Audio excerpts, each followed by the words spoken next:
பிறப்பு. ஒரு மனுஷன் பிறக்கிறான், ஒரு மனுஷன் பிறக்கிறான்னு வைத்துக்கொள்ளுங்க.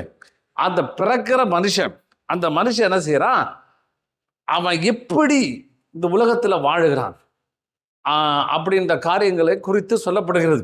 ஆனால் ஆவிக்குரிய விதத்துல, ஆவிக்குரிய மண்டலத்துல இன்னும் இந்த இது சரியா ரெண்டு விதமா எடுத்துக்கொள்ளலாம். இந்த உலகத்துல சரீர பிரகாரமான காரியம், நமக்கு தெரிந்த ஒரு காரியம், சரீர பிரகாரமான எழுத்தின்படியான காரியம் ஒன்று. ஆனால் ஆவிக்குரிய மண்டலத்தில் உபயோகப்படுத்துகிற ஒரு காரியங்கள். அப்போ பிறத்தல் என்ற வார்த்தையை சாதாரண ஒரு மனுஷன் கேட்டான்னா அவனுக்கு புரியாது. அது எப்படி ரெண்டாவது வாட்டி குழந்தையா பிறக்கிறது, என்ன இவர் ஆவியானவர் இயேசுன்றாங்க, இவர் என்னமோ பிறத்தலை குறித்து என்னமோ சம்மந்தம் இல்லாமல் பேசுறாரு அப்படின்னு சொல்லும். ஆனால் ஆவிக்குரிய ஒரு மண்டலத்தில் உபயோகப்படுத்துகிறார் ஆவிக்குரிய வார்த்தைகள், ஆவிக்குரிய காரியங்கள் வித்தியாசமானது.